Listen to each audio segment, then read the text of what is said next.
dia a todos. Bom dia a todas as irmãs e irmãos aí do Centro Espírita Caminho da Luz. Muito obrigada, agradeço de coração a oportunidade de partilhar, né, essa manhã de domingo, que aqui em Belo Horizonte está um lindo sol, né? Espero que em Botucatu também esteja esse sol tão brilhante. Então, em nossa conversa de hoje, eu trouxe aí um tema que sempre me chamou muita atenção, que é a parábola do bom samaritano, que, embora Jesus sempre apresente de uma maneira que nos alcança o coração, mas as reflexões sobre a mesma é sempre muito profunda. Aliás, como em todas as parábolas, né, é muito profunda. Bom, então, certamente, né, tenho certeza que todos conhecem aí a parábola, mas para facilitar aí os nossos comentários, eu vou fazer a leitura, vou compartilhar a tela e depois vou tirar o compartilhamento para a gente ir conversando. Então, deixa eu compartilhar aqui a tela.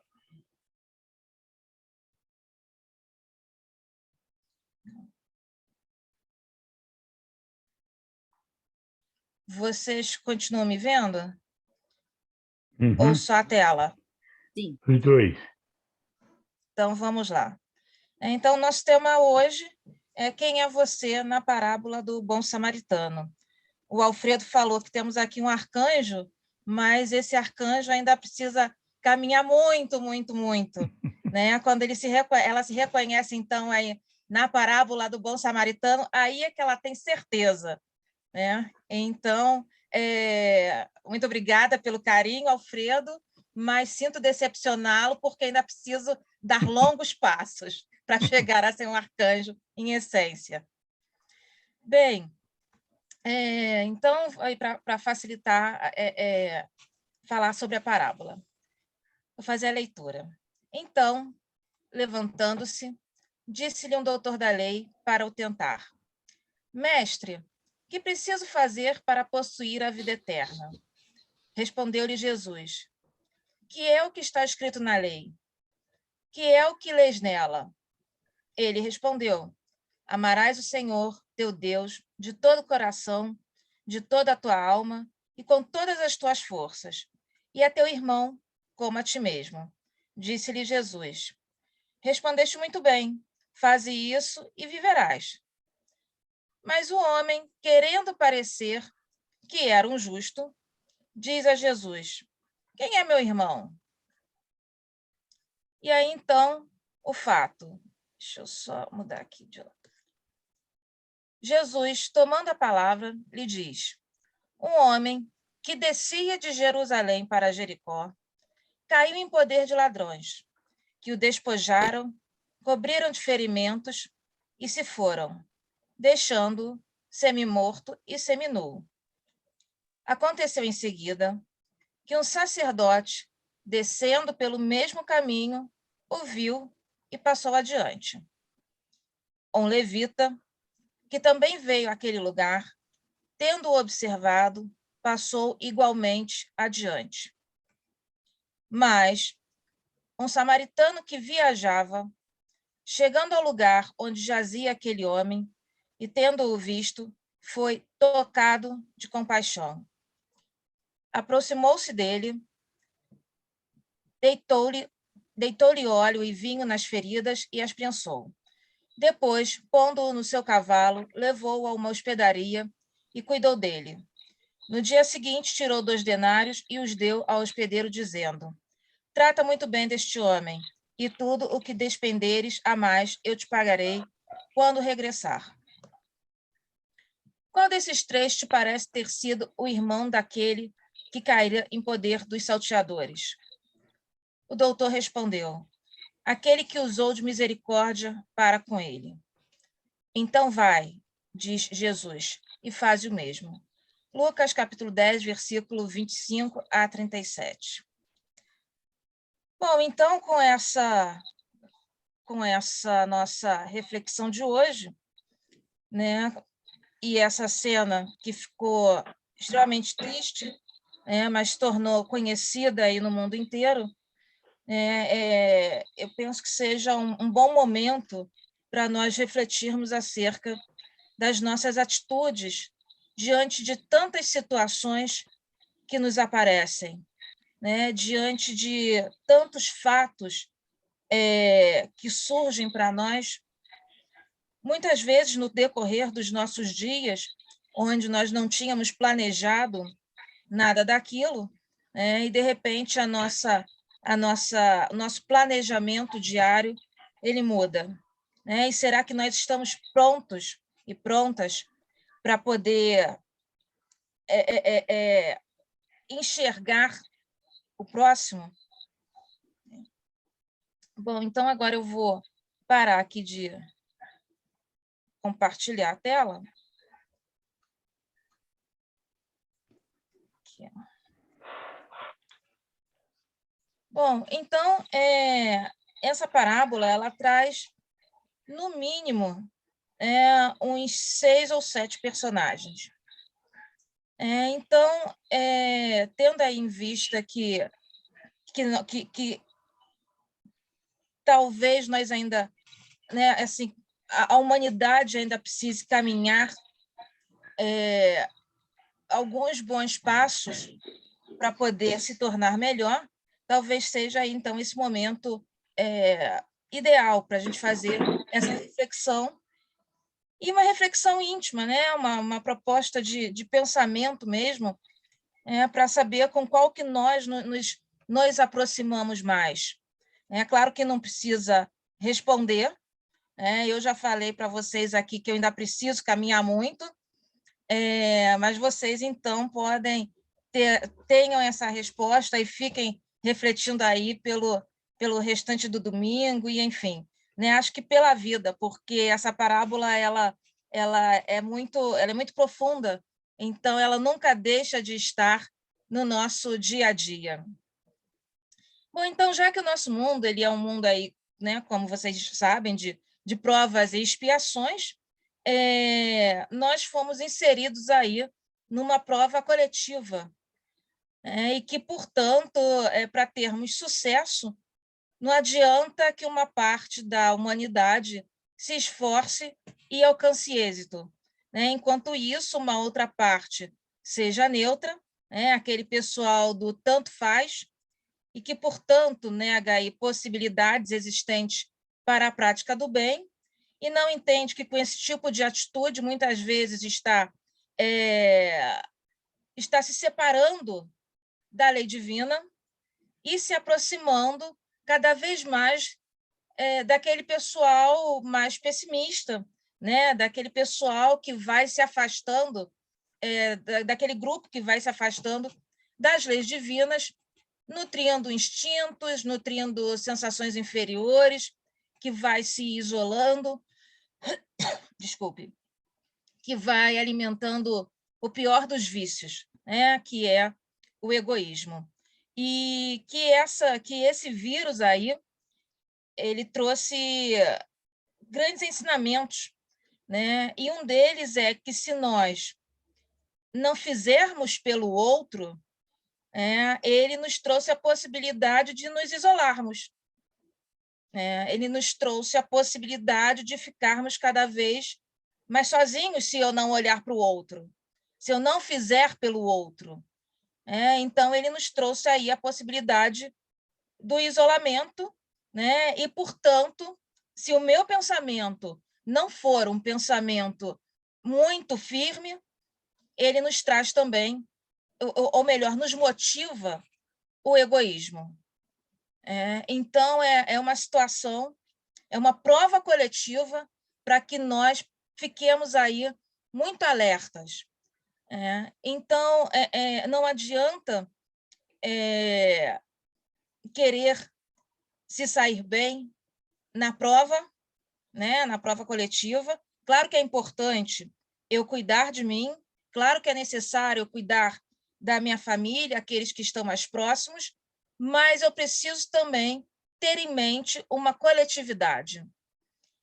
porque nós não vamos passar de ano, nós somos um grupo, então não tem uma parte que passa e outra parte que não passa. Ou passa todo mundo, ou fica todo mundo, assim, esperando oportunidade para se tornar melhor.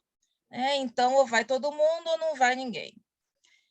Bom, e está lá na questão 115, do Livro dos Espíritos, que alguns aceitam essas provas com submissão e chegam mais prontamente ao seu destino, e outros não conseguem superá-las sem queixas, e destarte permanecem por sua iniciativa distanciados da perfeição e da felicidade prometida.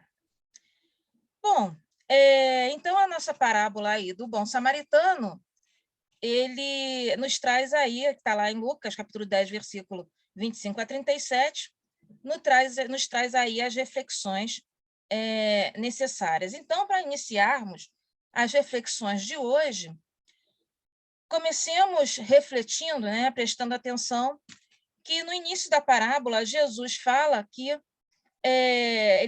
que descia um homem de Jerusalém para Jericó. Descia. Então, que cidade que é Jerusalém? E que cidade que é Jericó? Não vamos esquecer que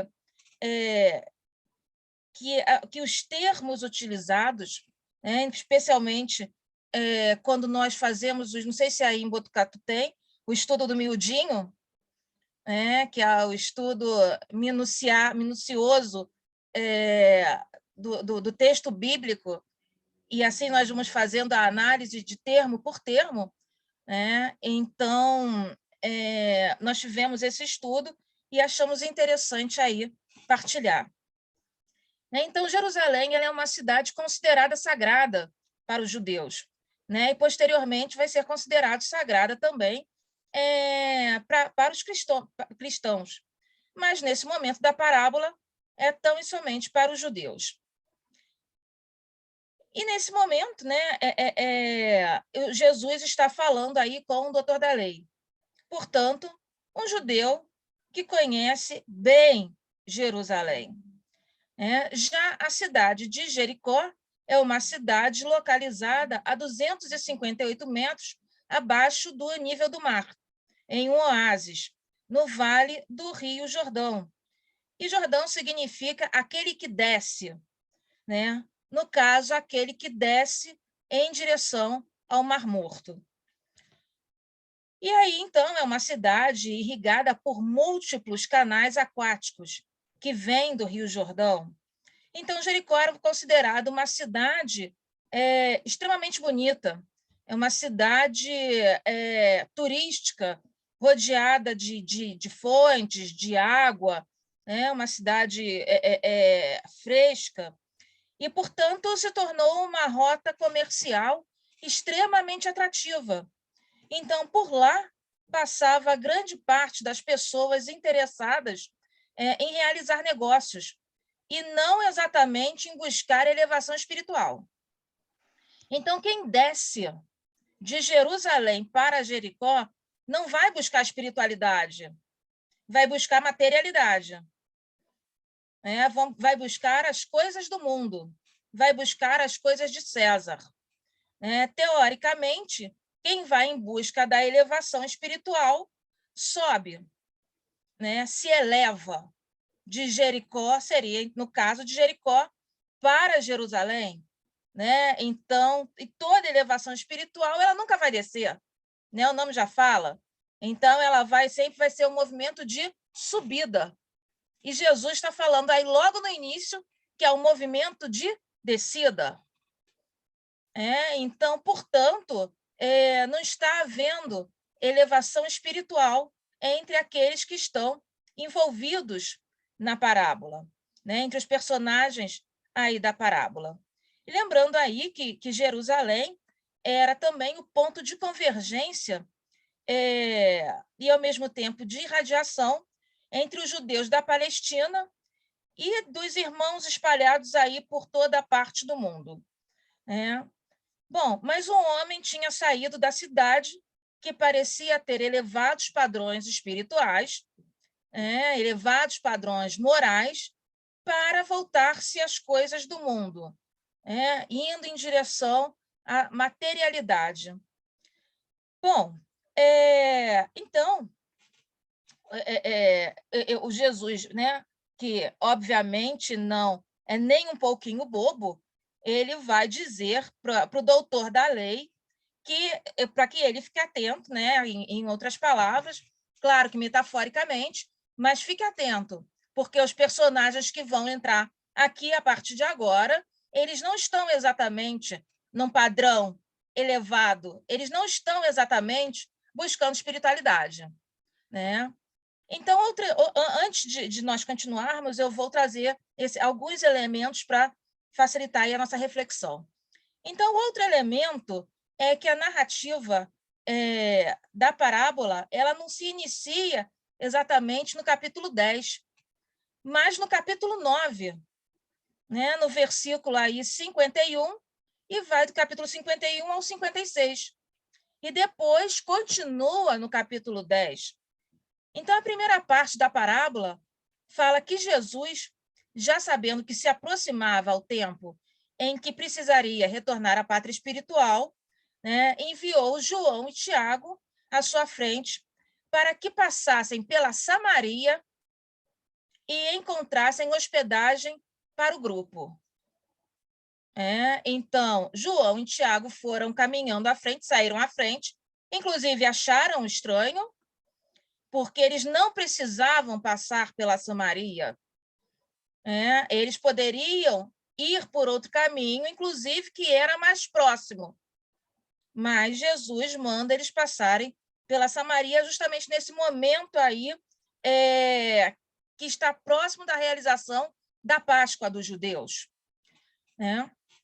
Então, os donos das hospedagens samaritanas, elas não poderiam negar nenhum tipo de hospedagem a nenhuma pessoa, a menos que essas pessoas fossem judias, que era exatamente o caso de Jesus, o caso de João e o caso de Tiago. Era exatamente o caso deles. E vamos perceber que, embora João, Pedro e Tiago sempre andem juntos, nesse momento anterior, no início da parábola, no capítulo 9, Jesus manda somente Tiago e João. Pedro não está, porque Pedro é o mais gente como a gente. Pedro é meio truculento, Pedro é meio instintivo, meio toma lá da cá. É aquele que fala assim, quando Jesus fala, quem me toca? Quem me tocou? E ele tipo, mestre, tanta gente por aqui, o senhor vai querer saber quem te tocou? Então, Pedro é meio gente como a gente, Jesus, então, deixa ele meio afastadinho aí da missão, porque ele já sabe o que vai acontecer. Quando João e Tiago chegam à hospedagem, o dono da hospedaria vai falar, não recebo vocês. Vocês não podem ficar aqui. Vocês são judeus. Sigam.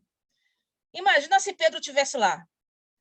Pedro já tinha pego esse dono e dado umas pancadas nele. E falado assim, nós vamos ficar aqui sim, porque o mestre vai vir, pronto, e acabou. E, inclusive, Pedro, quando sabe da história, pergunta logo para Jesus, o senhor quer que eu vá lá? E nós vamos ficar lá? Não, meu filho. Então, mesmo estando junto com o mestre o tempo todo, mesmo assim, nós temos dificuldade de aprender. Mesmo assim, Pedro, partilhando da intimidade de Jesus, tem dificuldade de entender como que é um padrão elevado, um padrão moral adequado. Ele quer resolver de outra forma. E Jesus, pacificamente, entende que não tem problema, vamos ficar em outro espaço, nós estamos cansados, com sede, com fome, mas nós não vamos forçar ninguém a nos receber. E assim é feito, né? Então, especialmente nesse momento em que se aproxima a Páscoa judaica. E vamos lembrar aí que Samaria é uma região extremamente montanhosa. Então, já que não é possível Jesus e seus discípulos ficarem na hospedaria, eles encontraram um local para ficar, a ermo, mas não deve ter sido um local muito fácil, porque é uma região montanhosa, não é uma região de fácil acesso, né? Então, encontrar um local, pelo menos plano, onde se possa montar uma hospedagem minimamente para pernoitar, é muito difícil, né? Então, fica localizada lá na parte norte da Cisjordânia, né? E corresponde ao reino de Israel. Então, os samaritanos, por que eles não recebem os judeus? Né? Porque os samaritanos sofriam preconceitos por parte dos judeus. Os judeus consideravam os samaritanos um povo violento, um povo estrangeiro. Estrangeiro não tem terra, estrangeiro perde sua pátria, né? Estrangeiro ele está sem território. A situação do estrangeiro é uma situação extremamente difícil. Nós estamos vendo aí a situação dos refugiados, né? Que tristeza! Você, de repente, de uma hora para outra, você não tem mais casa, você não tem mais a sua família correndo o risco de se perder, né? Você não tem mais terra, você não tem mais pátria. Quer dizer, como é que fica o pensamento? Né? Como é que eu me situo num contexto desse? Então, compreender também esse sentimento. Né? Aquele que tem o sentimento de estrangeiro e é considerado estrangeiro é algo muito doloroso, é algo muito difícil. Então, os samaritanos, né, eles eram considerados sujos, desonestos, impuros, não religiosos, né? Quer dizer, tudo aquilo que tem dentro de uma pátria é como se eles não tivessem. Né? Então, eles precisariam ser violentos para sobreviver. Né? Eles eram considerados, então, tudo que não prestava, justamente porque eles não tinham uma pátria, um lar. Então, tudo de pior, todas as qualidades mais nocivas era dedicada aos samaritanos. Bom, mas, embora eles fossem considerados não religiosos, o fato é que essa não religiosidade deles tem um parênteses, porque eles aceitavam apenas o Pentateuco judaico e, consequentemente, eles não aceitavam o Talmud, que é justamente o livro judeu que orienta a formação dos rabinos. Então, eles não aceitavam ter um rabino. E isso influencia muito numa comunidade judaica. Porque não tenham, não, é como se não tivesse ali um manda-chuva, né? Aquele que dá orientação, né? E é como se todos pudessem fazer isso. Então, não ter o rabino é algo muito sério para aqueles que são judeus.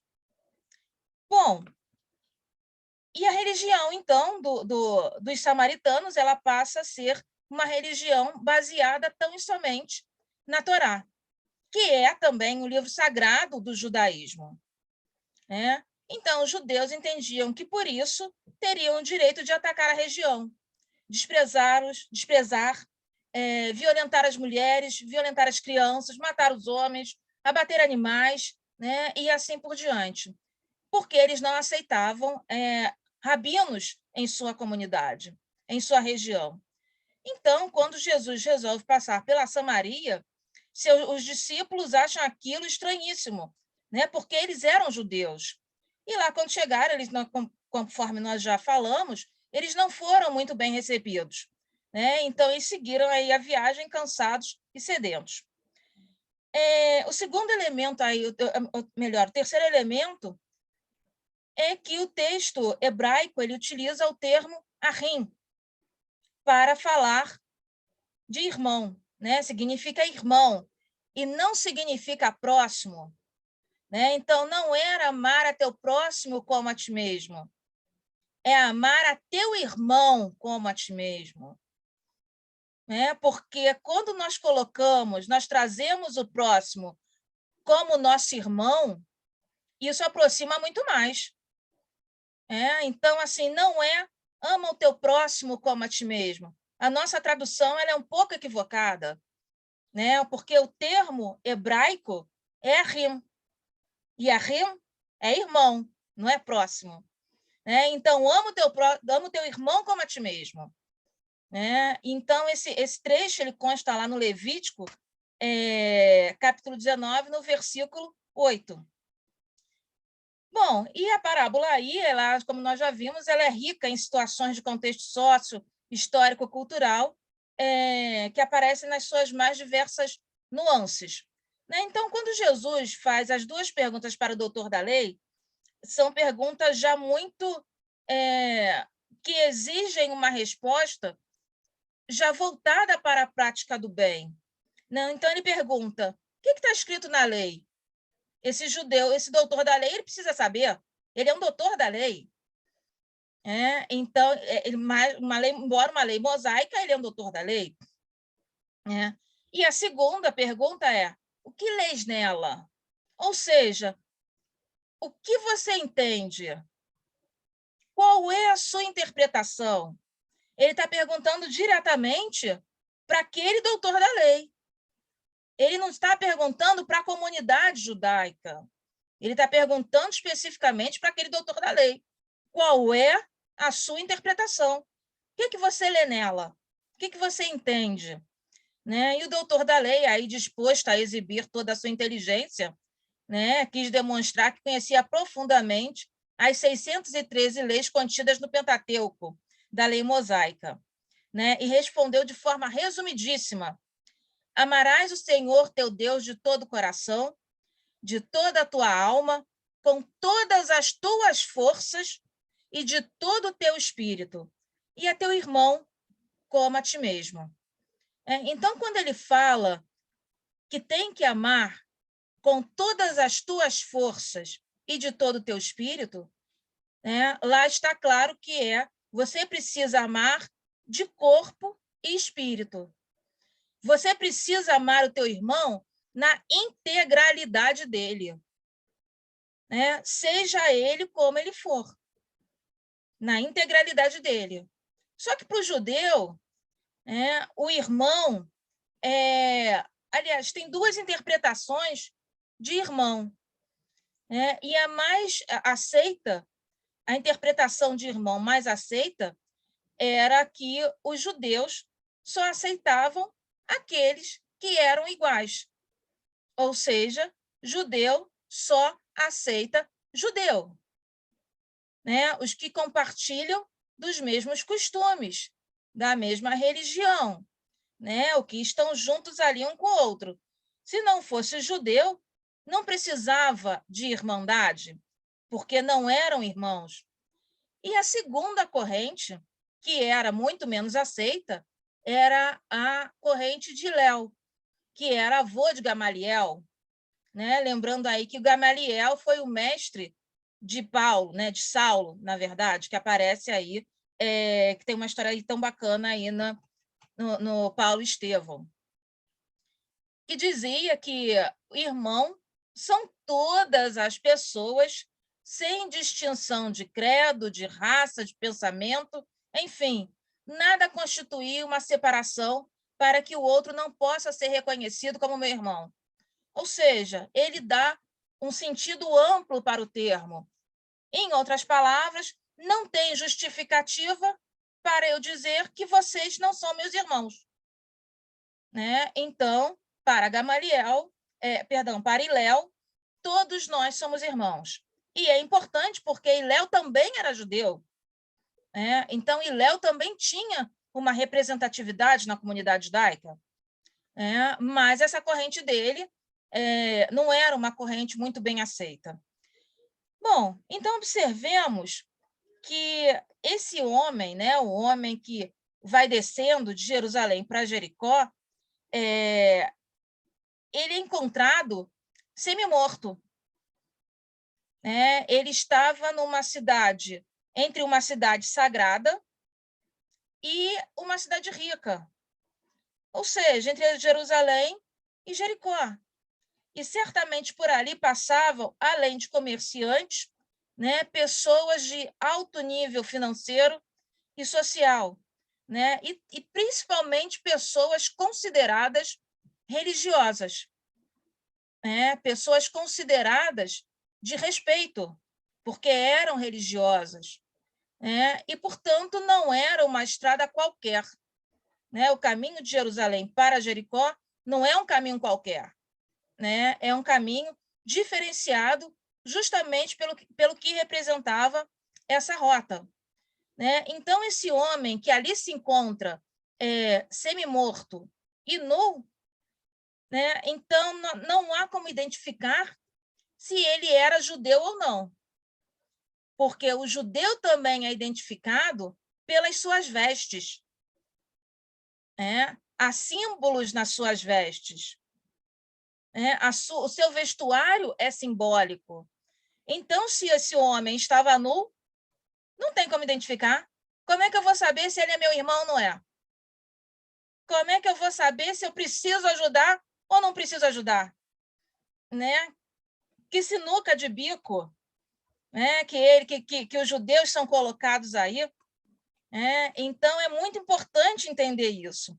E o sacerdote judaico, ele vem descendo também. E o fato é que o sacerdote ele vem, né? Se ele está descendo, ele de Jerusalém para Jericó, subentende-se que pelo menos ele sendo um sacerdote, ele deveria ter elevados padrões espirituais, né? Porque ele estava aí frequentemente em Jerusalém, mas ele estava aí nesse caminho de descida. E a atitude dele nos motiva aí a entender que o padrão moral dele não era um padrão muito mais próximo do instintivo do que do sentimento, né? Já que os sentimentos exigem um senso moral, né? Um senso ético muito mais intenso, e os instintos não. Bom, e esse sacerdote, então, ele passa aí pelo homem, quase sem olhar, né? Ele passa e segue o seu rumo. E lembra, vamos lembrar aí que o sacerdote, ele não pode tocar em uma pessoa morta, né? Porque ele precisa de após isso, ele precisa de todo um ritual de purificação. Então, quando o sacerdote olha aquela cena ali, não sabe se aquele homem está vivo ou morto, e não consegue identificar se ele é judeu ou não, o que o sacerdote faz? Passa direto. Por quê? Porque ele pensa nele mesmo. Porque ele pensa, caramba, esse ritual de purificação é um ritual extremamente difícil. Né? É um ritual complexo. Então, para evitar, e já que eu não sei mesmo se ele é judeu ou não, então não sei se ele é meu irmão ou não, eu vou passar direto. Ele não tem como reconhecer. Então, o pensamento dele é nele mesmo. Né? Ele está descendo. Então, nada nos surpreende, porque ele está descendo.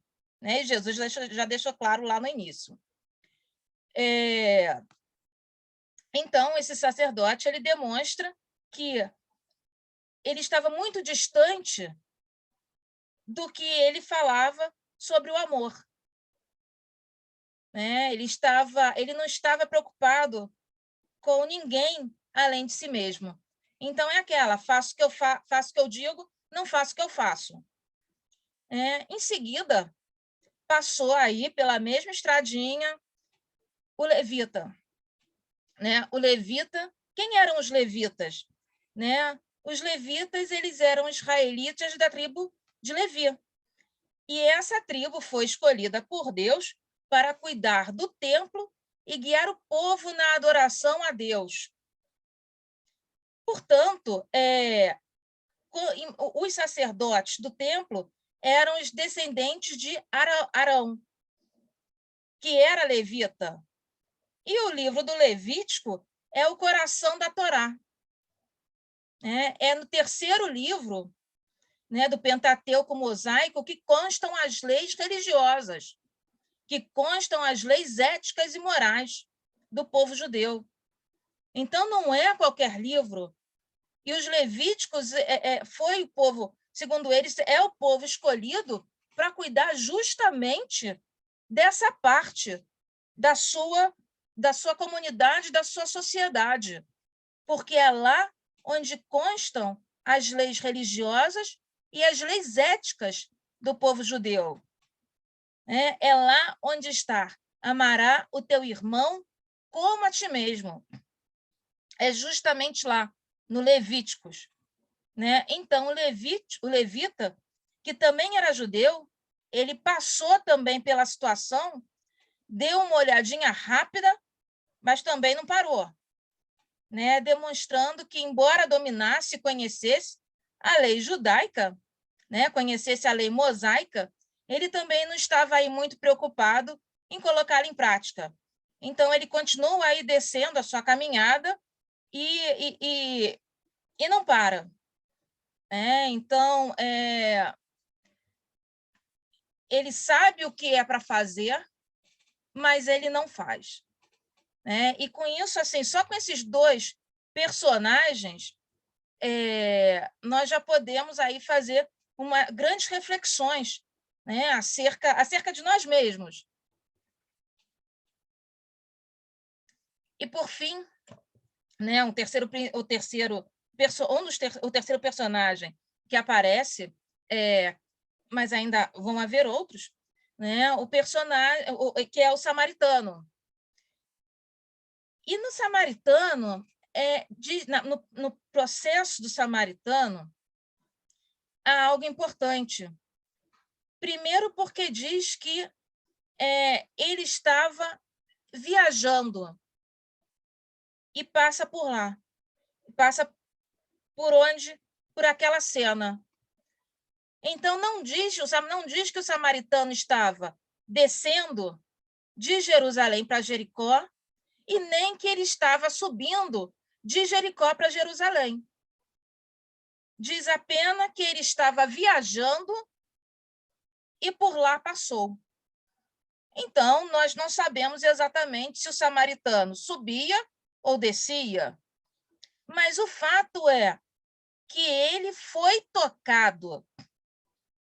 Né? Isso é extremamente bonito. Ele foi tocado. Ele não agiu por ele. É uma voz passiva. Foi tocado. Né? Então, vamos observar bem. Né? Ele foi tocado de compaixão. Ou seja, ele teve um estímulo exterior que o incentivou, que o motivou a se compadecer do outro. E, certamente, né, foi uma motivação, um incentivo da espiritualidade. Né? Aquele momento em que ele passou, ele viu a cena e ele agiu. Ele não simplesmente passou, porque todos os outros passaram e não tiveram estímulo de socorro. Não se movimentaram para o auxílio ao próximo. O samaritano não. Ele vê a cena e como ele foi tocado de compaixão, né, tocado de um olhar para o outro, ele consegue agir. Né? Ele consegue reagir àquela situação. Né? Então, logo o samaritano, né, que era odiado pelos judeus, né, mas os samaritanos, assim como os levitas, conhecia muito bem o terceiro livro dos Levíticos, né? Porque aceitavam o Pentateuco mosaico. E um outro ponto, né, é que se nós entendemos, talvez esse samaritano, ao invés de estar descendo, é provável que ele estivesse subindo, né? Mas isso já é uma interpretação, porque o que está na parábola é que ele estava viajando, né? E por lá passou. Mas se ele é tocado de compaixão, se ele consegue perceber o outro, é bem provável que ele esteja no caminho de ascensão, né? É bem provável que ele esteja no caminho de subida, no caminho de elevação moral, porque só de já ter auxiliado, ele já fez algo muito superior aos outros dois que passaram por ali e seguiram seus caminhos. Então, ele estava disposto a elevar os seus padrões, né, espirituais, os seus padrões vibratórios. Então, o fato é que o samaritano acolheu aquele homem que não sabia nada sobre ele, não sabia de quem se tratava, né, porque ele estava semi-morto e nu. Então, ele cuidou das feridas e o levou para uma hospedaria, para que ele pudesse continuar sendo cuidado. E nessa hospedaria, ele deixou 2 denários. Os 2 denários eram uma espécie de salário diário. Então, é como se ele tivesse trabalhado 2 dias para poder socorrer aquele homem. É como se ele tivesse trabalhado 2 dias exclusivamente por outra pessoa, e não por si mesmo, mas por alguém que precisasse mais, que naquele momento foi aquele sujeito completamente sem reação, completamente a esmo, que foi resgatado por ele. Então, ele deixa 2 denários para o dono da hospedaria. E aí nós temos esse dono da hospedaria, que esse dono da hospedaria, ele muitas vezes nos passa despercebido. Mas o que é que esse samaritano faz? Ele oferece a oportunidade desse dono da hospedaria praticar o bem também. Porque esse dono da hospedaria simplesmente poderia falar, olha, eu não vou receber ninguém porque aqui no hospital. Então, você veio para o local errado. Você trouxe ele para uma hospedaria, você deveria ter levado ele para o hospital. Deveria ter levado ele para alguma outra casa que cuidasse dos ferimentos. Mas não. Então, o samaritano chega com aquele homem, absolutamente necessitado, oferece a oportunidade para o dono da hospedaria praticar o bem e ele aceita.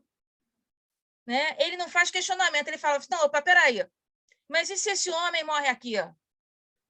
Ou ele poderia pensar, poxa, mas e se esse camarada aqui que trouxe esse moço aqui, larga ele aqui e vai embora? Ele vai ficar sob a responsabilidade de quem? Quem é que vai cuidar dele? Ele deixou 2 denários? Poxa, mas e se ele precisar mais do que isso? Ele está dizendo que volta? Mas e se ele não voltar? Eu vou ter uma despesa imensa cuidando dele? Então, ele poderia ter pensado 1000 coisas. Ele poderia não ter confiado naquele samaritano.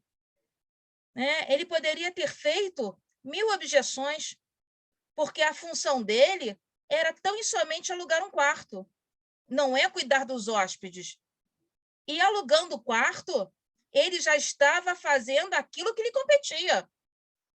Ele não poderia ser julgado por absolutamente nada, porque ele estava cumprindo bem o seu dever. O seu dever era alugar o quarto. Aquilo a que ele se propõe, ele estava fazendo. Mas ele é convidado a fazer a mais e ele aceita fazer a mais. Então, ele confia no samaritano que leva o moço, ele confia que aquele moço vai ficar bem, ele confia nos 2 denários para o cuidado do moço, confia que o samaritano vai retornar. Então, ou seja, ele se propõe a uma prática para além daquilo que se espera dele.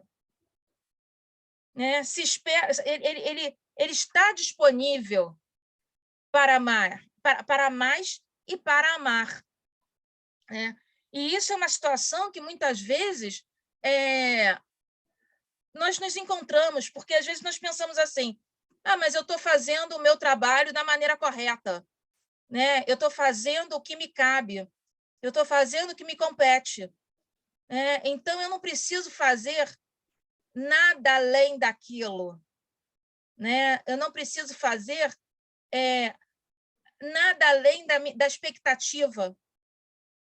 E quando não é assim, o caminho da evolução é justamente esse pouquinho a mais que nós sempre podemos fazer, porque senão nós vamos estar sempre estagnados na nossa zona de conforto. Quer dizer, eu no meu trabalho, com as minhas questões, com as minhas atividades, mas eu não posso esquecer que, sendo professora, eu lido com o humano. Então, infinitas situações acontecem. Enfim, os nossos planejamentos quase sempre não dão certo. Às vezes, você faz uma programação para fazer uma atividade em equipe, e aí, de repente, alguém falta por um problema familiar, e aí, de repente, como é que eu vou adequar novamente só essa pessoa que faltou? Eu posso não dar nota para ela porque ela faltou uma atividade? Posso. Eu posso não dar nota nenhuma para ela, não avaliar, porque, afinal de contas, ela faltou. Ela pode estar mentindo porque teve um problema familiar? Pode. Quantos alunos mentem aí para nós, professores, falando de problemas familiares?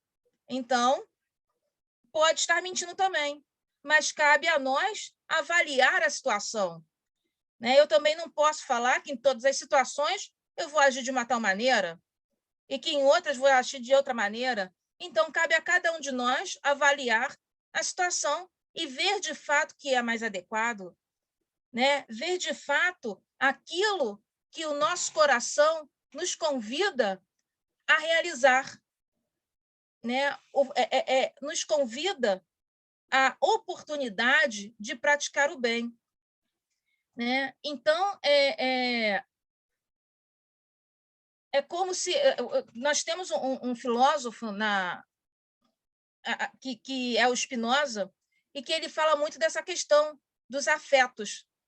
Então, esses afetos são aquilo que nos desperta para uma situação inesperada. São aquilo que nos desperta para algo que não estava previsto. É aquilo que acontece. Eu sei que eu saio da minha casa e eu vou para o meu trabalho. O meu caminho é passar sempre pelo mesmo local. Eu saio de casa numa hora X para chegar numa hora Y. Agora, o que vai acontecer no caminho é o que vai me afetar. Pode ser uma afecção boa ou nem tão boa. O fato é que eu preciso saber sempre como reagir, como agir perante determinadas situações. E aí nós temos lá no Livro dos Espíritos que vai falar o seguinte: cumpre, não se esqueça de que é o espírito quem ama, e não o corpo, de sorte que, dissipada a ilusão material, o espírito vê a realidade. Está lá na questão 939. É justamente isso que acontece com o bom samaritano. Ele ama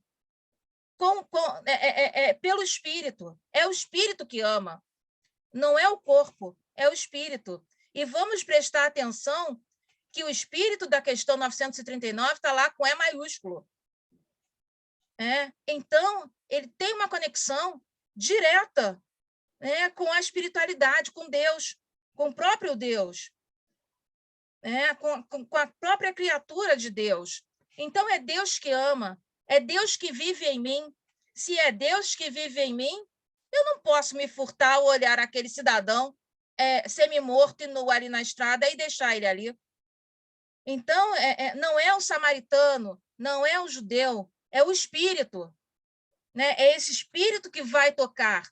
E o samaritano se deixou tocar, ele permitiu-se ser tocado, né? Ele agiu no seu livre-arbítrio, né? Ele se permitiu ser tocado e socorreu, porque ele agiu, né? Porque mesmo muitas vezes nós tendo aquele ímpeto, né? Depois a gente fala assim, não, deixa para lá, né? Mas foi algo muito forte, né? Ele foi tocado pelo Espírito e ele conseguiu, ele foi ao auxílio, ele foi socorrer, né? Então nós podemos aí pensar, será que foi fácil para o samaritano ele ter essa atitude? Né? Porque o samaritano ele nunca foi considerado um povo independente, né? Ele sempre foi expatriado, ele sempre foi deportado para terras estranhas, ele é um refugiado, né? Ele é estrangeiro, já que sempre ele estava em terras que não eram deles, né? Então, sair da sua terra natal, porque foi expatriado, e tornar-se refugiado, né? Como nós já falamos, não é uma situação fácil. Então, olhar para acolher o outro em todas as suas dificuldades é um exercício pleno de caridade, é um exercício pleno de amor. E, nesse caso, ele está, mesmo ele tendo todas aquelas características pelo qual denominavam os judeus em relação aos samaritanos, ele não sabia se ele estava socorrendo um judeu ali, mas ele não pensou nisso, não. Né? Ele não pensou em nenhum momento. Né? Ele só quis salvar o humano, ele só quis ajudar, ele nem sabia se ele ia salvar. Né? Ele só quis ajudar aquele ser humano ali. Então, assim, diferente do sacerdote do levita, né? Mas que nós também não julguemos nem o sacerdote e nem no levita, né? Porque quantas vezes talvez nós já tenhamos sido sacerdotes, né? E quantas vezes nós já tenhamos agido como os levitas, né? Talvez, será que nós já temos essa condição moral de poder julgar o sacerdote, de poder julgar o levita? Então, assim, entender que tanto o sacerdote quanto o levita, eles estavam tão doentes quanto aquele homem semi-morto. Quer dizer, um doente pode salvar outro? Não pode. Ele primeiro tem que... Quer dizer, então, aliás, aquele homem semi-morto, talvez ele ainda estivesse menos doente do que o sacerdote, do que o levita. Né? Porque a doença daquele homem semi-morto era uma doença física. Então, com os cuidados necessários, né, ele podia voltar à sua plenitude física. Já quando o problema é com o espírito, né, com a nossa essência, é muito mais difícil, é muito mais complicado, né, nós cuidarmos do nosso espírito ainda muito doentes. Né? Segundo Emmanuel, na obra Coragem, né, ele vai falar que tanto o sacerdote quanto o levita, eles estão mergulhados na obsessão do egoísmo e carecentes de compaixão. É necessário também compadecer-se dos malfeitores, orando por eles, a fim de que se refizessem perante as leis da vida. Para Deus, todos somos filhos abençoados e eternos, mas enquanto a misericórdia não se nos afixar nos domínios do coração, em verdade não teremos atingido o caminho da paz e o reino do amor. Gente, só uma questão. O nosso horário vai até que horas?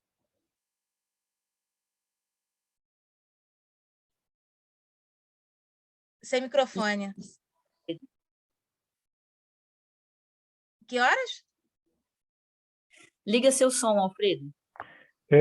Nós temos às 11 horas, você pode ficar à vontade, viu, Ah, Ana? tá, que eu pensei que era Tá? 1 hora e eu dei uma olhadinha aqui agora, falei Não, 10h30, não, nossa. não pode ficar à vontade.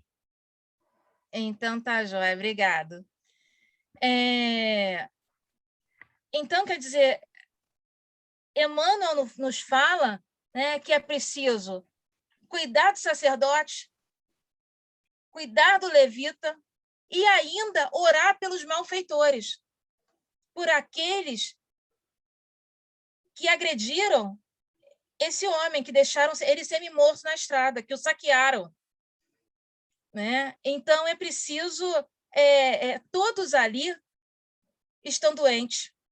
Né? Aqueles que agrediram o homem, né? O sacerdote que olhou e não viu o outro, né? Que está lá pregando sobre Deus, mas não é capaz de socorrer aquele que ele não sabe se é ou não é um irmão, só consegue pensar em si mesmo. Ele também não é capaz... O levita tem a mesma situação, passa pela mesma situação aí do sacerdote, né? Então, todos esses 3 personagens estão doentes, né? Eles precisam de cura. E é por isso que nós não podemos julgar, falar, não, mas o sacerdote, olha lá, né? O sacerdote fala para todo mundo, mas chega na hora H, não socorre. Né? O levita, olha lá, faz as leis, conhece o que é para ser feito, fala de ética, fala de moral, mas chega na hora H, também não faz o que deve ser feito. Então, eles não estão em condições ainda. Eles estão fazendo aquilo que eles conseguem dar conta. Eles podem fazer mais? Podem. Assim como o dono da hospedaria. O dono da hospedaria fez aquilo que lhe cabia, mas ele estava disposto a fazer mais. Então, os personagens mais humildes são aqueles que estão dispostos a fazer mais. É o samaritano e é também o dono da hospedaria, que estão dispostos a fazer mais pelo outro. Então, às vezes, nós olhamos para um e para outro, e falamos, quer dizer, julgamos pelas formas exteriores, pelas características que apresentam. Porque fulano de tal é X, Y, Z. Porque o outro fulaninho é A, B, C, D. Então, vamos ficar com o primeiro, porque ele parece ser mais capacitado, ele parece estar mais disponível, e nem sempre é assim. Porque nós ainda não alcançamos, pelo menos a meu ver, nós ainda não alcançamos a lei de amor. Na questão 665 aí do Livro dos Espíritos, diz que a lei de amor ela é a lei divina que nos deve conduzir à unidade, objetivo e fim do espírito. Ou seja, amar é o caminho da evolução, é o objetivo sobre o espírito. Então, falar sobre amor é falar sobre caridade. E por isso é preciso destruir aí todas as vaidades, que é sobre tudo isso que o sacerdote e o levita estão cheios. Eles estão cheios das vaidades, eles estão cheios de orgulho, eles estão plenos de egoísmos.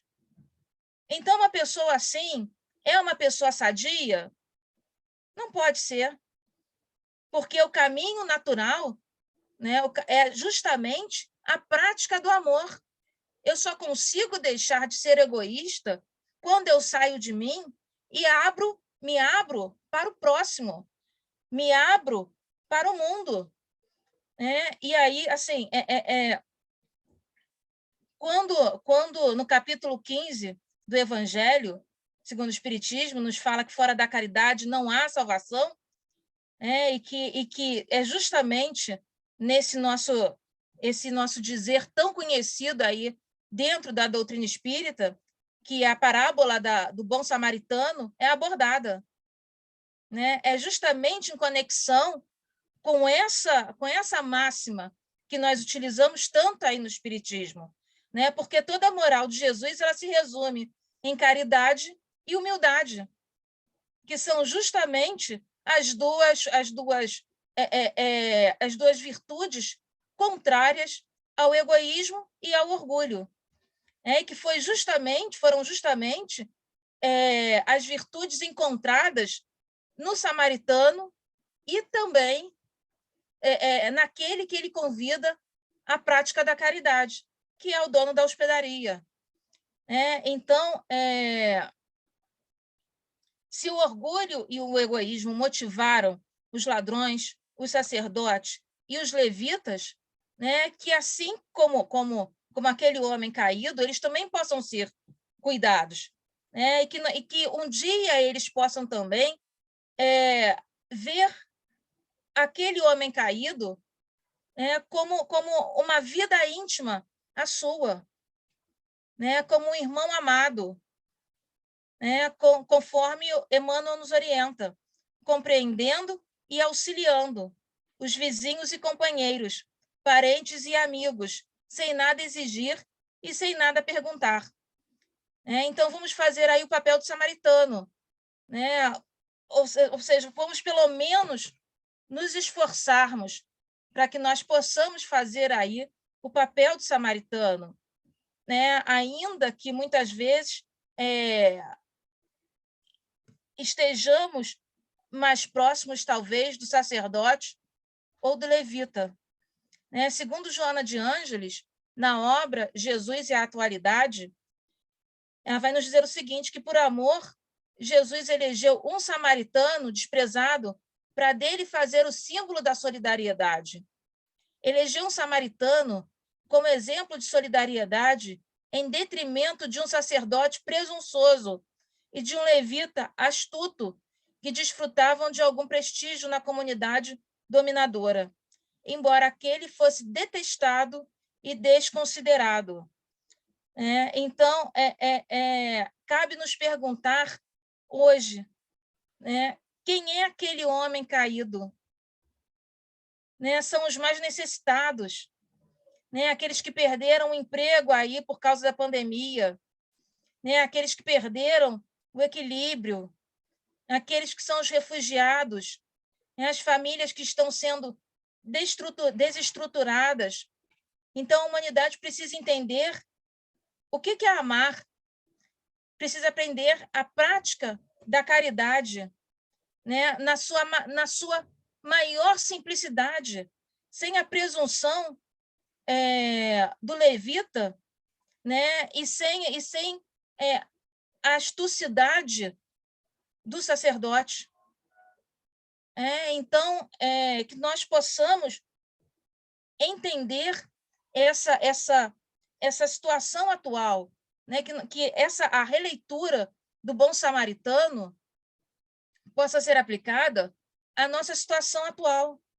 Quem são os sacerdotes hoje?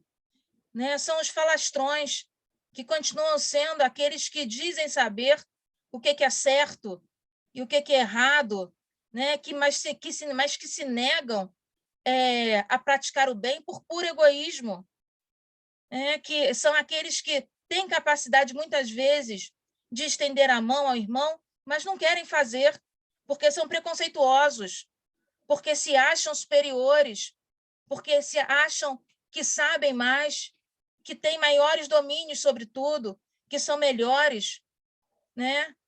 E, por outro lado, também, quem são os levitas? Talvez a maioria da humanidade, que percebe o outro, mas não é capaz de acolher, que é capaz, inclusive, de seguir em frente como se nada tivesse acontecido, como se não tivesse percebido absolutamente nada, como se não tivesse percebido aí a dor do outro. E a dor do outro é só do outro. Eu não tenho nada a ver com essa situação. Então, muitas vezes, nós nos colocamos nessa condição. Então, é o individualista que se estabelece em relações líquidas, em relações vazias, em relações descartáveis, até o momento que o satisfaça. Depois joga aí para o lado, permanece em seu caminho, sem afetar-se com a existência do outro.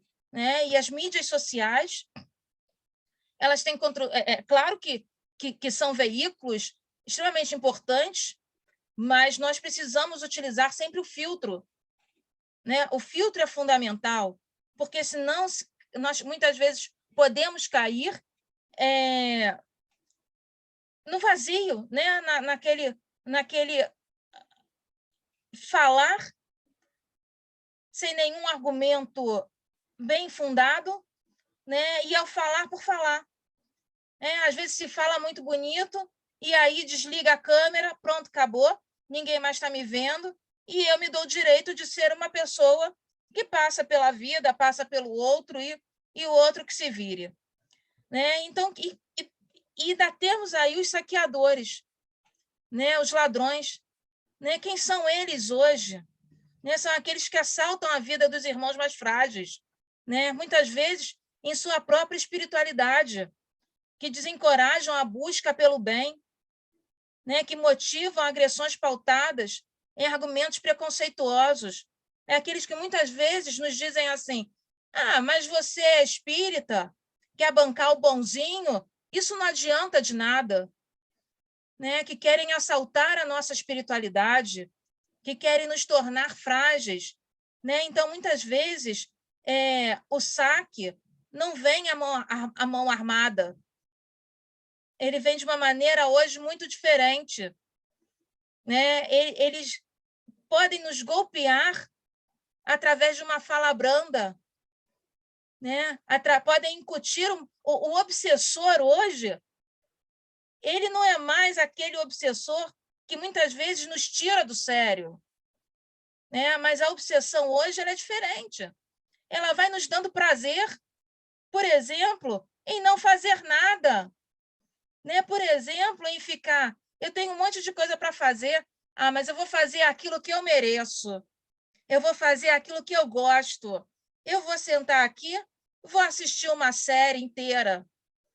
Né? Mas a minha responsabilidade com o outro, com o meu trabalho, com a fraternidade espírita que eu trabalho, deixa para lá. Deus é compassivo, misericordioso, ele vai entender. Né? Então, a obsessão, muitas vezes, vem nesses nossos pensamentos, nos assaltam, né? E nós nem percebemos que nós estamos sendo assaltados em nossos pensamentos, fragilizam a nossa condição moral, né? Abaixam a nossa condição vibracional. Né? Então, assim, é uma obsessão até prazerosa. E esse é o perigo. Né? Esse é justamente o que vai nos desestabilizar. Porque aquela obsessão no passado que eu conseguia perceber, não, mas tem alguém aqui que, sabe, que está me influenciando, era muito mais fácil de perceber e resolver. Né? Porque aí eu já estava a conta, pô, não, peraí, não é comigo, não sou eu. Né? Então, vou resolver isso. Mas agora não. Ela entra pela intimidade do nosso pensamento e vai nos seduzindo, vai nos agradando, né? vai nos deixando na malemolência, no tudo bem, no tanto faz. Né? Nós não entendemos a lei divina, mas só gravamos que Deus é misericordioso. E isso resolve tudo. Né? Continuo sentada no meu sofá, mudando de canal, né? E trago a misericórdia divina a meu bel uso e prazer. Né? E não, de fato, não entendo, de fato, como ela deve ser entendida, né? Em todo o seu contexto amplo. Né? Então, eu faço a minha própria leitura da misericórdia divina. Né? Eu interpreto do jeito que eu quero. Até porque hoje nós temos uma série de religiões e religiosidades fast food, que nós utilizamos, né? Nós pegamos um pouquinho daqui, o outro pega um pouquinho dali, então ele não tem uma base bem fundamentada e ele usa do jeito que ele quer. Né? Então, eu pego uma fundamentação do espiritismo, eu pego uma fundamentação ali do catolicismo, eu pego uma fundamentação ali do umbandista, e aí eu faço aquela mistura toda, e aí, de repente, eu crio a minha própria religiosidade, né, do jeito que eu quero, na minha própria interpretação, e acho que deve ser assim. Né? E rapidinho, tudo tem que ser muito rapidinho, porque eu não tenho tempo de sentar e de estudar. né? Eu não tenho tempo de fazer uma leitura aprofundada, não tenho, né? A vida corre, tempo é dinheiro, né? Então eu interpreto aquilo ali do jeito que eu quiser. Ah, mas eu não sou obrigada a ser boa, né? Ah, mas porque nós precisamos tem esqueci o nome que fala, é uma positividade, é, uma positividade negativa, não. Bom, enfim, às vezes até o final eu lembro. Mas é que tem aquelas frases de efeito, né? Não se desculpe por expressar seus sentimentos, né? Falar a verdade, ser você mesmo, priorizar os seus sonhos, né? Tudo isso é importante? Mas se eu começo a usar isso aí de uma maneira negativa, né? De uma maneira, bom, eu vou priorizar os meus sonhos, né? Do sonho do outro, ó, se dane. Eu vou priorizar os meus sentimentos, o sentimento do outro que se dane. Porque vamos falar a verdade, né? Hoje em dia, tudo vamos falar a verdade. Vamos, desde que a minha verdade não machuque o outro, né? Ou desde que a minha verdade seja, eu posso falar a verdade sempre sendo uma verdade delicada, né? Eu não preciso falar para uma pessoa que está em tratamento quimioterápico que a chance de vida dela é mínima. Mas eu posso falar para ela que ela tem chances de cura, porque se a chance de cura é mínima, há uma chance de cura. Né? Então, há uma possibilidade. Eu não estou mentindo para ela e falando, olha, você vai ficar boa. Não. Mas vamos acreditar que você tem chances de se curar. Né? Positividade tóxica, lembrei. Né? Então, hoje em dia, nós temos aí esse contexto da positividade tóxica, né? Que é justamente o cuide de si mesmo, né? E trazendo sempre essa questão do egoísmo, porque é importante o cuidado consigo mesmo, fundamental, fundamental. É fundamental o autoconhecimento. Né? Santo Agostinho já falava lá, questão 919, né? Fundamental. Mas como vem sendo colocado aí na nossa sociedade, se torna uma positividade tóxica. Então, quantas vezes se fala assim, eu não sou obrigada a ser boa, eu tenho que aceitar os meus defeitos. Ok, mas você também tem que se colocar na posição de querer melhorar os seus defeitos, minimizar os seus defeitos, né? Se tornar uma pessoa melhor. Né? Então, essas frases, elas, quando não têm o devido cuidado, elas incentivam a satisfação pessoal em busca de um egoísmo. Né? Porque se eu for sempre priorizar a mim mesma, o meu sonho, o meu sentimento, a minha verdade, a minha existência, os meus defeitos, né? E do outro não tem importância, eu estou caminhando para o egoísmo. Ou melhor, eu já estou num plano alto de egoísmo.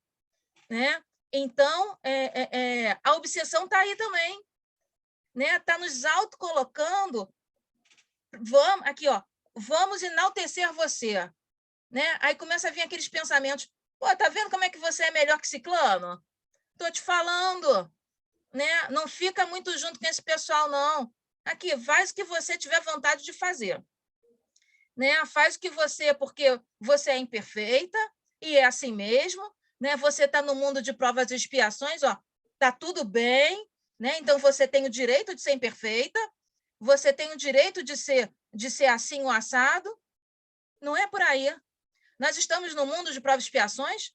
Sim, estamos sim, mas nós temos o dever de querermos ser melhores, né? De querermos melhorar, ainda que seja um pouquinho mais. A natureza não dá saltos. Né? Então, Deus não espera que, de repente, de uma Ana Cláudia, né, eu me torne aí o arcanjo. Ele sabe aí que eu estou na evolução, né? No passinho por passinho. Né? Vai ser nessa reencarnação? Não. Alfredo, sinto desapontá-lo, mas não vai ser nessa encarnação. né? Talvez, sei lá, se eu tiver a chance, daqui mais 5 ou 6, né? Com sorte, né? Com trabalho árduo, se não muito mais, né? Então, assim, essa necessidade de entender quem são esses personagens que estão tão vivos aí na nossa vivência, né? Na nossa existência, no nosso caminho, né? Então, assim, como é que eu posso fazer pelo outro hoje? O que eu posso fazer pelo outro hoje? Hoje, inclusive, se tornou tudo muito mais fácil, até para auxiliar, né? Porque eu posso ser como o dono da hospedaria. Eu já vou ter dado um grande passo. Se eu não for talvez como o samaritano, eu posso ser como o dono da hospedaria, né? Eu posso oferecer um copo d'água para aquele profissional que chega na minha casa cansado já do dia inteiro. Eu posso falar assim, aqui, se o seu horário não estiver muito apertado, senta um pouquinho, toma uma água. Você quer um café? Mas quer um pedaço de bolo? Né? Respira. Né? Eu posso estar no supermercado, sorrir para a caixa do supermercado, né? Assim, enfim, né? Eu posso estar no shopping ou em qualquer realidade minha, né? E ser um pouquinho melhor com aquela pessoa que está ali do meu lado. Então, nós podemos, sim, ser melhores. Nós podemos, sim, dar uma palavra, muitas vezes, de consolo. Não precisa ser para o conhecido, não. Às vezes, nós estamos no lugar, nós vemos que uma pessoa não está muito bem e ela quer vir conversar conosco. Muitas vezes, a pessoa se aproxima querendo narrar um fato. Claro que nós não vamos entrar na intimidade dela, mas, às vezes, só aquele momento de escuta e de você falar assim, tem fé, tudo vai dar certo, confia em Deus. Isso já muda o dia da pessoa, isso já muda o padrão vibratório dela naquele momento. Então, de repente, se ela encontra um saqueador ao invés de um dono da hospedaria, essa pessoa que te encontra em qualquer lugar, no ponto de ônibus, e nós estamos em um momento saqueador, você vira para ela e fala assim, é verdade, viu? A vida é difícil mesmo, é tudo muito complicado, eu não sei se é melhor ou pior a gente ser boa nessa vida, né? Agora, se nós nos colocamos aí, se a chave vira para o dono da hospedaria, você já tem uma disposição melhor, né? Então, olha, é difícil mesmo a situação, mas tem fé, né? Tudo vai dar certo, Deus vai fazer o que for melhor, né? A espiritualidade há de auxiliar naquilo que for possível, né? E é isso, né? Então, assim, as nossas reflexões ficam por aqui, porque ainda há muito mais sobre o bom samaritano e as reflexões dos personagens, mas, conforme nós nos propusemos, espero que tenha alcançado aí a proposta, né? E agradeço mais uma vez a oportunidade de estar presente aí nessa manhã tão gostosa aí de domingo.